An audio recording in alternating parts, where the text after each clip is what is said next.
بسم الله الرحمن الرحیم. ماشینایی که ما جور کردیم مدیون استادای انستیتوت تکنولوژی افغان، مدیون اداره تعلیم تکنیکی مسلکی در این قسمت ما را راهنمایی و خیر همکاری کردن تا اینکه ما رشد بکنیم، مدیونشون هستیم. ماشینایی که ما طراحی کردیم چند ویژگی خاص داره که اولی که بدنش پی وی سی هستن، دومی که خیلی کم مصرف هستن، حدود 40 وات مصرفشون است.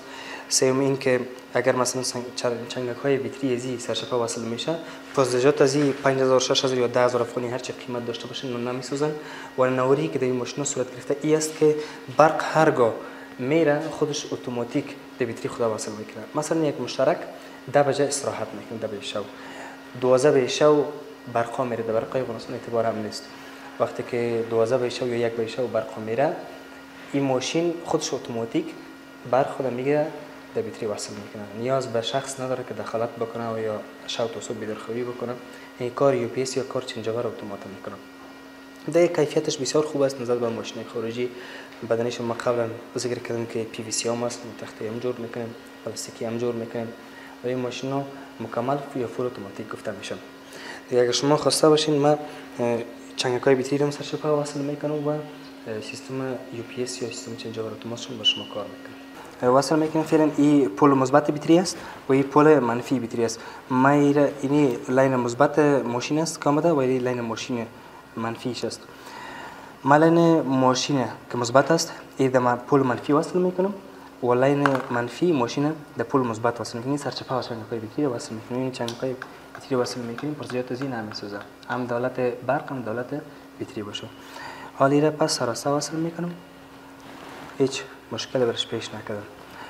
و مشخصی دیگرش ای که هرگاه برق میره ای اتوماتیک به شکل اتوماتیک خود در بیتری وصل میکنه. اینجا ما برق خطا میتیم، یازی چه خطا بتیم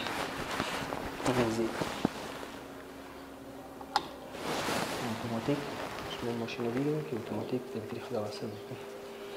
پس دوباره که برق وصل میکنم یا برق دوباره میه از بیتری خود میکشه تا برق خود وصل میکنه. وقتی که بیتری شب تا صبح مثلا اگر تنها از بیتری استفاده کنه، صبح ابر باشه، دیگه صبح ابر باشه، باز ماشین چون بیتری رو مصرف کرده دیگه بیتری چارج نمیداشته باشه، ماشین باز تخم خراب میکنه، گل میشه. ویژگیش قبلا با شما یادآوری کردم که ویژگی ماشین خلاقیت که استفادهش داشت، چنگکای بیتری یک سرشفه وصل میشه نمیسوزه، سیستم برقش به بیتری اتوماتیک است، کیفیت و مثلا حرارتش اتومات است، رطوبت و فول اتوماتیک هستند و بدنش از پی وی سی است. اگر ما مقایسه بکنیم این ماشینا رو با ماشین‌های ایرانی، ماشین ایرانی 40 تخمی ازی که بدنش همه قسم پی وی سی 16 میلی باشن حدود 14,500 افغانی است. حالا که ما وقتی که فروشات میکنیم 160 تخمیشه در 15000 افغانی میفروشیم. این خوبیش است، یعنی قیمتش هم ارزان است، کیفیتش بالاست و مصرفش کم است. و مصرف که سرزی اومده معمولا بالاتر از 12000 13000 دمی حدود مصرف میشه، ما 15000 15500 دمی حدود 16000 ما میفروشیم. اولین ماشینی که طراحی کردیم حدوداً 1 ماه طول کشید، البته بعد از 1 سال تحقیق. بعضی که 1 سال تحقیق پوره شد حدود 1 ماه طول کشید که ماشین اولین ماشین جور بکنیم و بعد از 1 سال در جریان ماشینی که ما جور میکردیم و فروش میکردیم 1 سال دیگه هم تحقیق کردیم. یعنی مجموعاً حاصل زحمات ما 2 سال تحقیق است. سال 97 ماشین جور کردیم. یکی از حمایتگر قوی ما پدرم مهربانم بوده که انجینر هستن، اونا آمر دپارتمان ماشین از انستیتوت تکنولوژی افغان، اونا مشاوق ما بودن و کسی هستن که واقعا تحصیل کرده هستن، روشنبین هستن، فرد نیک هستن. در این راستا یک انگیزه بر ما بودن. ما از اون جایی که من اینجا استاد هستم، استاد انستیتوت تکنولوژی افغان هستم، ما خیلی محصلین بسیار لایق هم داریم، نوآور داریم، ولی توجه دولت، توجه اداره تعلیم تکنیکی مسلکی زیادتر است. اگر زیادتر شود بسیار خوب خواهد بود و الخصوص توجه دولت امارات اسلامی افغانستان خیلی در این زمینه مهم است که همچون کسا را همچون افراد حمایت بکنن تا اینکه تشویق شوند و همچون تولیداتشون به هنگفت برسند.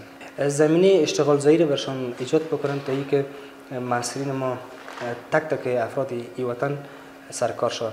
ما هم کار کردیم، انگیزش همین بوده که محصلین وقتی ما پرسان میکردیم که کجاست قلمت، کجاست کتابچه، اونا پیسه قلم کتابچه نداشتن، نمیتونستن که بخرن. از او خاطر ما انگیزه بر ما میشد که این ماشین جور بکنیم تا تک تک کسایی که مثلا مشکلات اقتصادی دارن از این ماشین استفاده بکنن و یک درآمد کمی به خود داشته باشن. با ماشینای کلان هم جور کردیم که به فارما استفاده میکنن، ولی فعلا به تمام کسایی که مثلا معلولین هستن، متعلمین هستن و افراد وطن هستن پیام میز باشن که اونا زحمت بکشن، کار بکنن تا ای که تا جای خود برسانن، هم از لحاظ تحصیل هم از لحاظ فنی و مهارت ها خود محکم و پیشرفت بدن. ماشینا را جور میکنیم، پیج فیسبوک ما به نام ماشین شوکشی نور است و فروشات هم داریم. فضل الله متعال یک فقط حمایت مادی و معنوی خود اداره و دولت امارات اسلامی افغانستان خواهان هستیم.